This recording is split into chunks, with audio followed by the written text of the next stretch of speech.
Okay, I'm testing my audio. If you can hear my audio, let me know. Testing the audio. All right, I'm about to get started here. If you can hear my audio, please write in the chat that you can hear the audio so that we can get started with this conversation.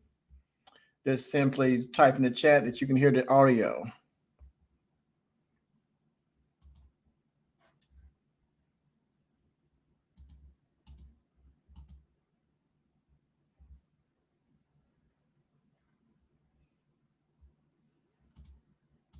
Testing, testing.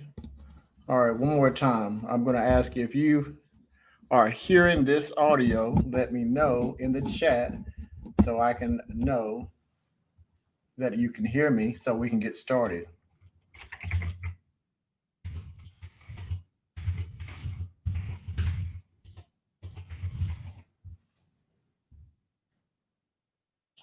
I'm going to give it one more moment for someone to respond. If I don't have a response, I'm going to end the live stream and start again.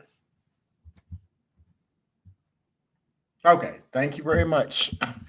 This is the Underdog Research Channel, and you're talking to the principal investigator, Underdog Research. Now, I'm going to be bringing you a conversation today. Thank you very much for verifying that you could hear me. The conversation we're going to be having is about student loan forgiveness. Now, there has been a lot of confusion about this conversation about student loans. And I'll be honest with you, I want to make sure that I address this because there's a lot of people who are not going to benefit because they're getting misinformation or they're getting part information. They're hearing gossip they don't really know, or they think they know and they don't have it all together. So I want to make sure that you are aware of what's going on. Now, why do that? Let me pull up some slides I want you to look at today. I'm glad that I had someone to verify. Sometimes with technology, things are off. So if you can't hear me during the course of this conversation, the internet can be a little bit sketchy sometimes. Please let me know because there will be no way for me to recognize that. If for some reason that you can't hear me and this goes off, then what I'll do is re-upload this video. All right. All right, so we're about to get started with the conversation about the student loans. If you're here today, I'm looking in the comments. Please make sure that you write a comment. If you haven't done it this time, take this moment to like and subscribe to the channel if you are wanting to hear information about student loans and what you need to know about it. There's a lot going on here. Let me share my screen with you for a moment.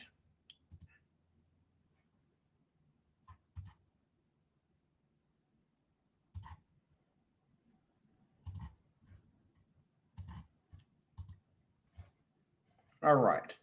So I'm going to share this with you for a moment and see if this is going to operate the way I want it to operate today. It looks like I'm having a few technical difficulties with the screen for some reason. That always seems to happen when you're not expecting to happen.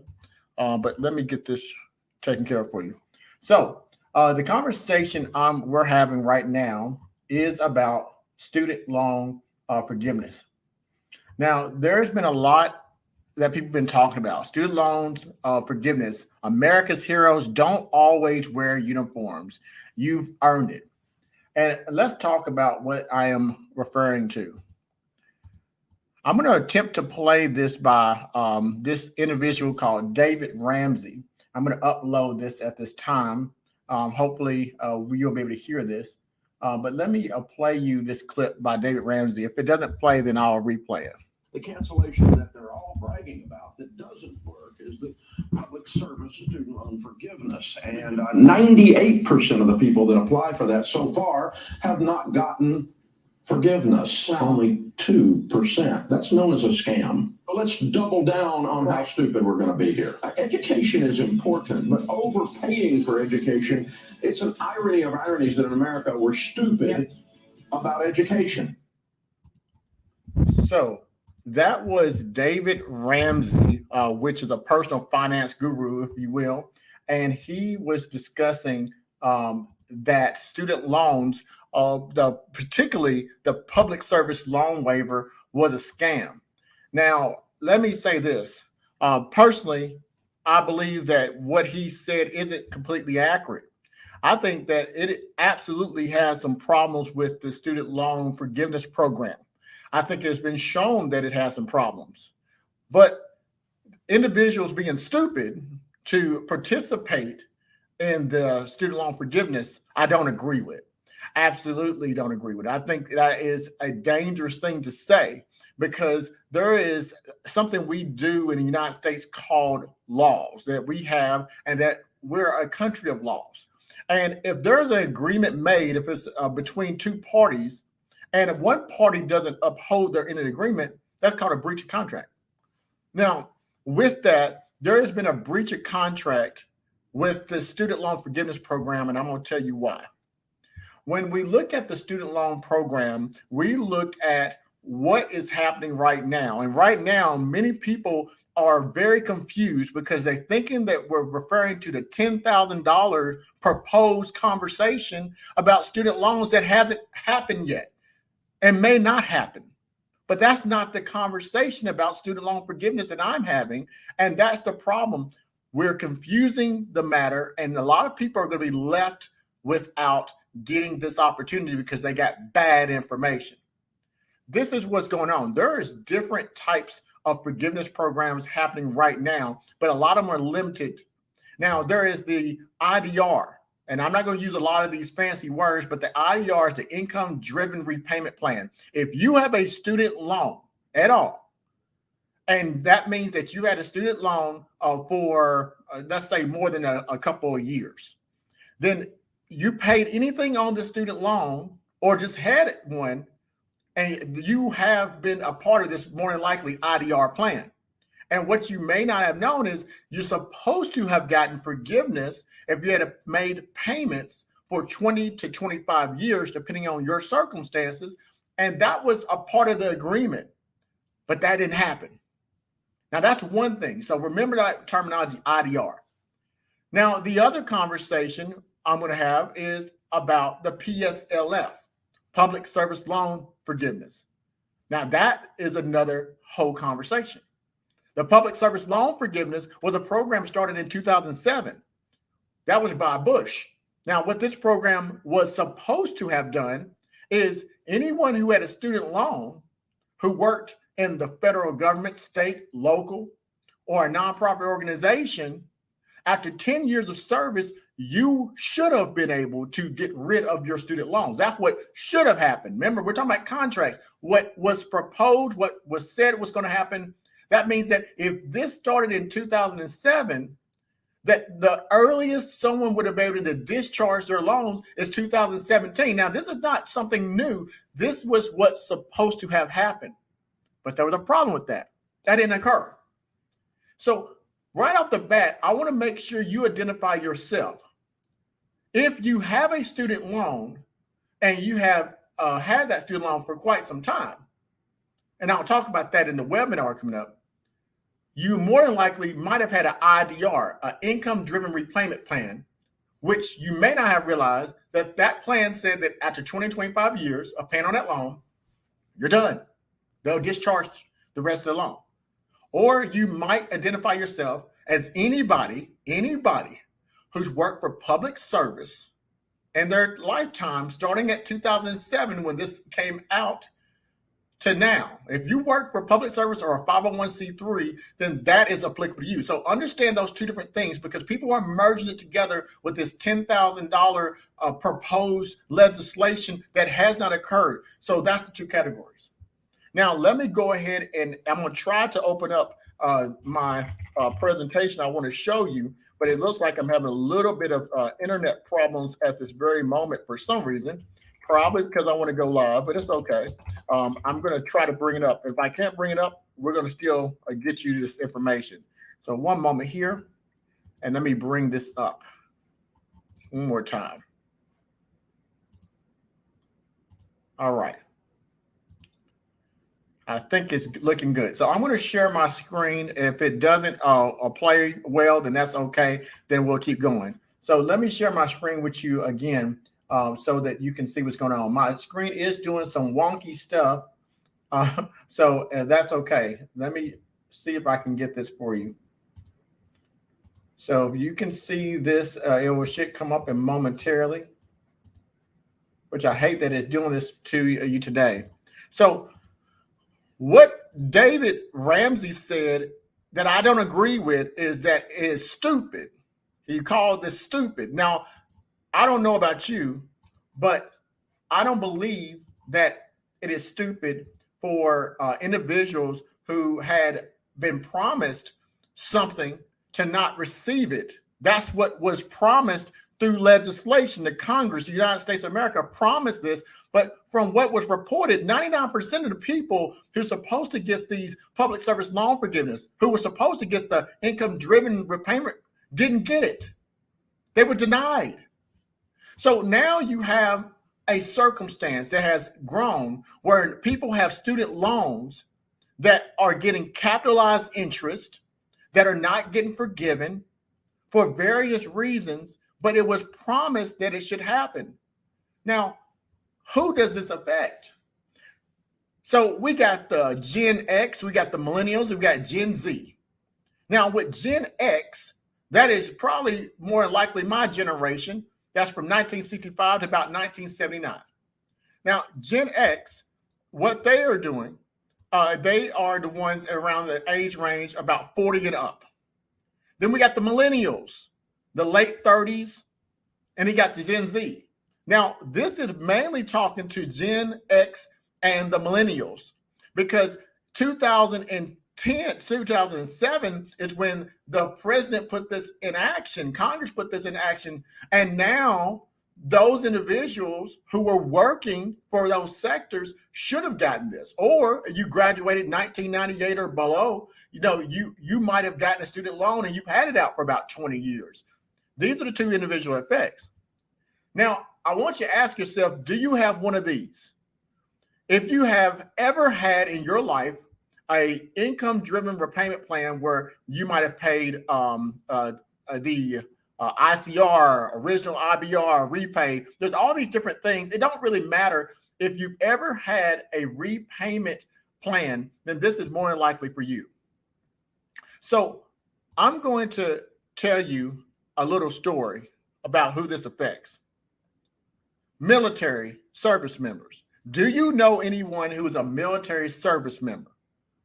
They served their country, but they said earlier that if we listen to him, that was stupid. I don't believe that it was stupid for military service members who were promised to get this discharged, not to get it discharged.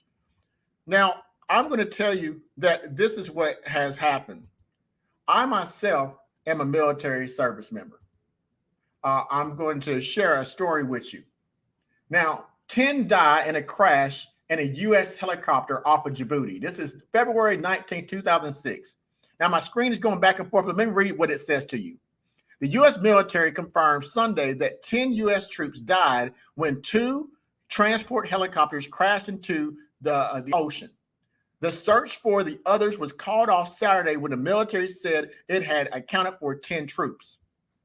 Now, why is that important to me? The family of the Marine pilot, Susan Craig, said there was one of those who were rescued. Only 2 people were rescued. And then that was 28 years old.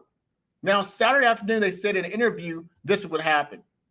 That they confirmed that the person, this is the mother talking about their daughter, had been rescued. They had to stay in an inflatable vest around their neck for hours in a shark-infested waters, 3 hours before they were rescued. Now, the reason I think that's important because I was one of those U.S. Marines right there. That is me, who was there that day, who was in Africa when those individuals passed away because I was at that landing zone. That is me there. I talked about this, the Horn of Africa in 2006. I served my country. I went over there to be a part of the Operation Enduring Freedom. And that's me at the landing site where those Marines that I knew lost their lives. That's me right there, just in case. This is me and the Marines I was with, and also a corpsman protecting the landing zone where the crash occurred, which I showed you here, in the waters of where those individuals died, as we had pirates try to take their bodies from the water. Now, why is that important to student loan forgiveness? The reason we was there is because the region suffered from attacks from Osama bin Laden. In 1998, car bombs were destroyed. The U.S. embassies in Kenya, Tanzania, suicide bombers were happening there. In Yemen, in November 2002, attackers tried to shoot down airliners. Now, this is all because that area was being used for terroristic activities. Now, that is what happened. And the reason I think that's important is because those are the individuals, people like me, military. I don't think that was ignorant or stupid to be a part of fighting for the country, but we are entitled to this because that's what the government said we should get. So military members, if you know anyone who was in the service, you are eligible for this from 2007 on. That's when it was enacted. So make sure you get this information out. It is, I do believe what has happened is a tragedy, but what has happened now to correct this should be taken. Now, let's go up about who else he should get this, that is a part of this. And I'm going to, again, share my screen with you. Teachers.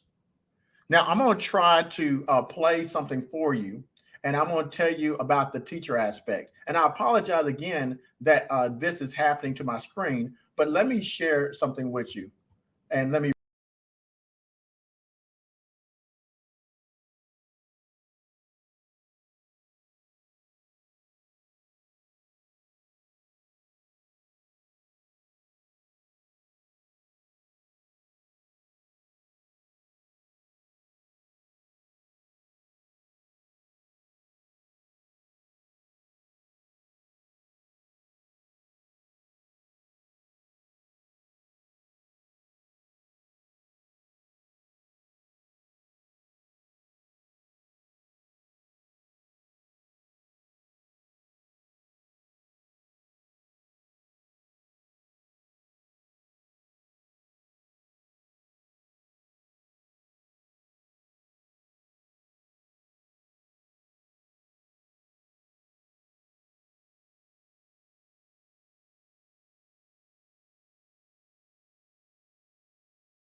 Secure. What the hell is that? 26 on City Hall. Where's the, who was it? 10-4, all units responding. What happened? All units responding in City Hallway. What happened? 1033 Adoption. Primary responding. 10-4. 996 Sprint. I have a shotgun in the hallway laying on the ground. Did we lock the school down? Lock the school down now. Where? We are all units. Scale 2 is 1033 Adoption. Hey, you stay right there. Ain't nobody in here. Building 11 is clear. That's where I was. X-ray 996 on channel 2. X-ray 1 to where? 51 out 51. What the hell? Put your hands behind your back.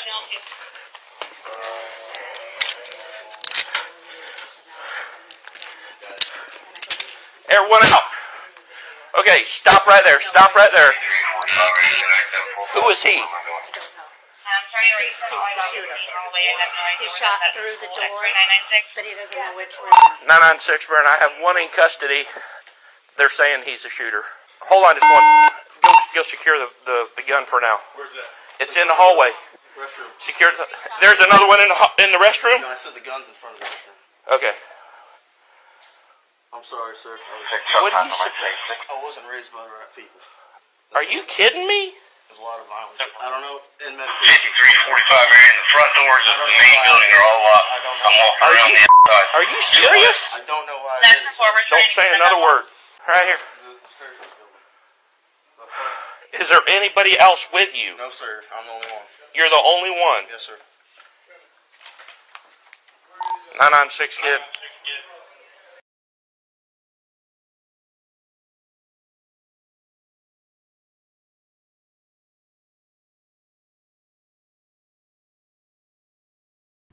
So what we had there was a school shooting in 2018. You see, those teachers are at the front line of this. Now, 2018 is 1 year after teachers who had been a part of this 2007 public service loan waiver could have got the loans discharged. Now, these are our heroes. These are individuals who are now fighting violence in school, not only with the children, but also with these school shootings that are happening, seem like every day. And these are eligible individuals, probably 99.9% of them, who not going to get this information about the public service loan waiver because they get misinformation and they don't get an opportunity to get taken care of. So do you know anyone that's working as a teacher? Now, again, as I don't agree with David Ramsey, which I said earlier, I don't think that's stupid. I don't think that those individuals are stupid. I think that they deserve this particular benefit. Now, we got other individuals too. It looks like I'm going to have a hard time trying to get the things out I want to have out because I'm having issues with my screen, but it's okay. There's other individuals. Who else is eligible for this? We have a few other people that you should know about who are eligible for this. And I'm going to bring this up.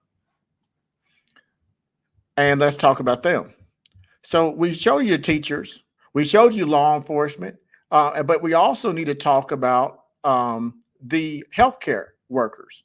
Now, I'm going to play this talking about the healthcare workers. Now, why is it important that we talk about the healthcare workers and how do they play a role in this public service loan forgiveness?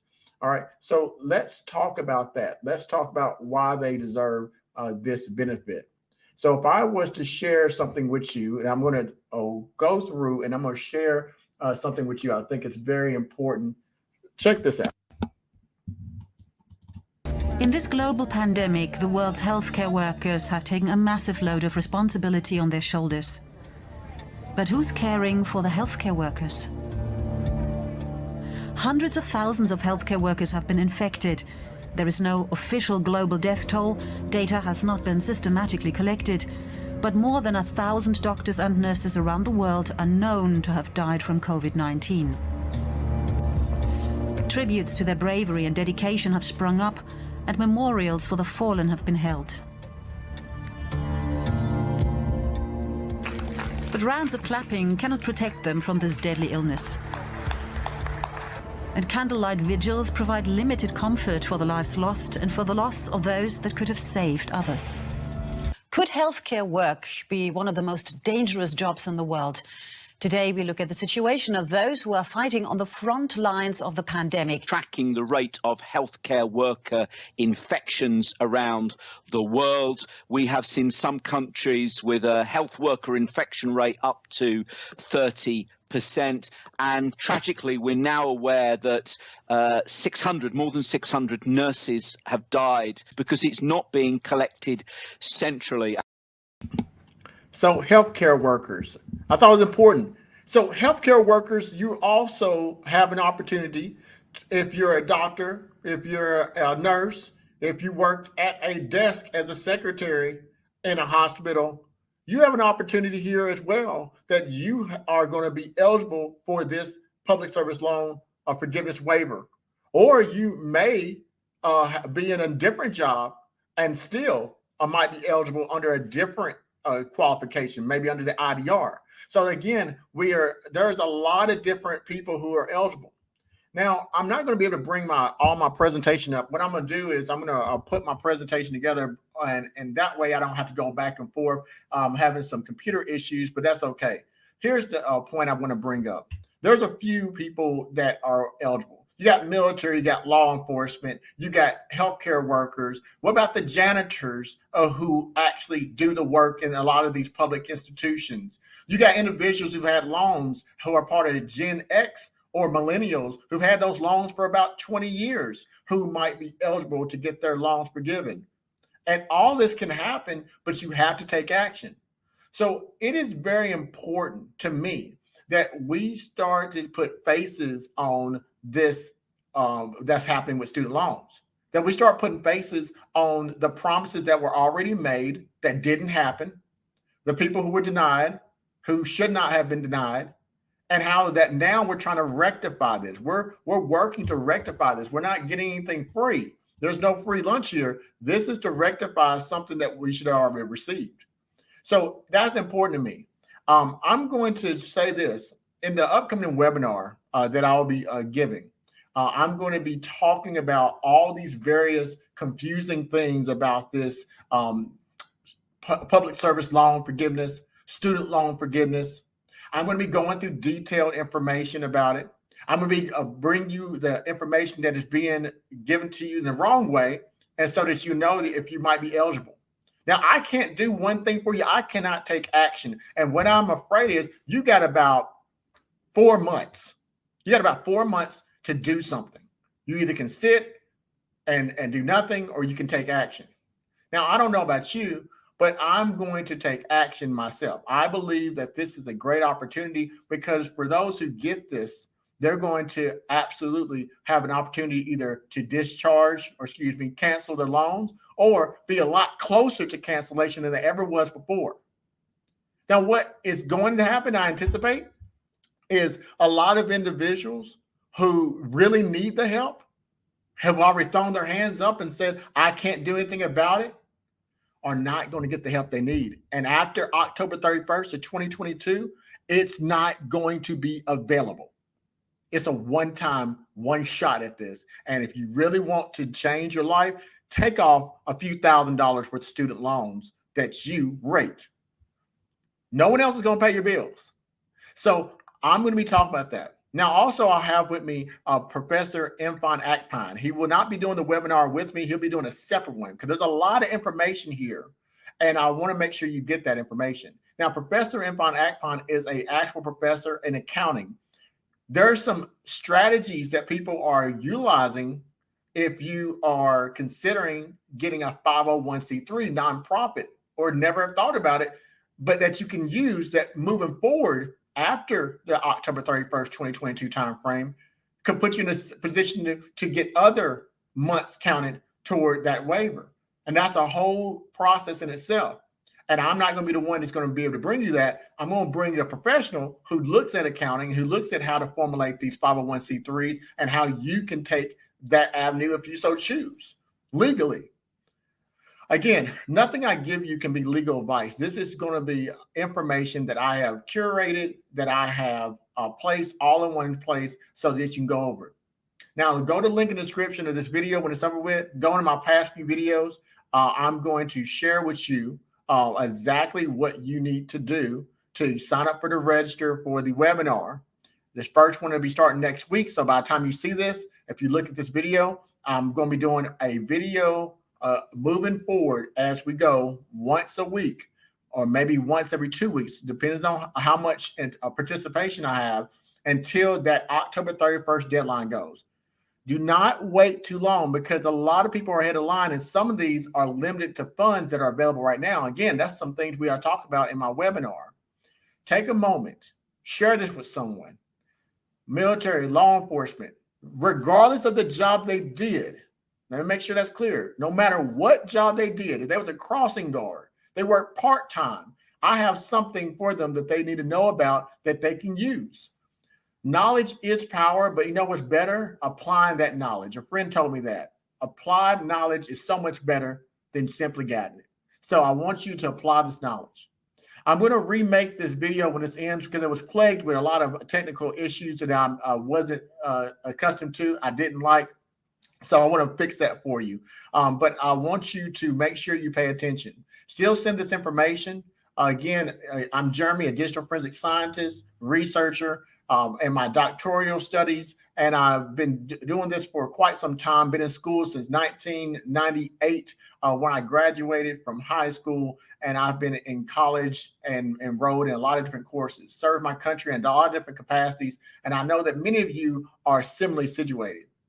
If you never work for the public service, there's still something for you. That, again, if you are about my age or a Generation X, if you're not sure, or a millennial, and you've had a student loan for going on about 20 years, then you need to make sure that you click the button at the bottom, you register, and you get in that course so you can learn exactly what you need to do.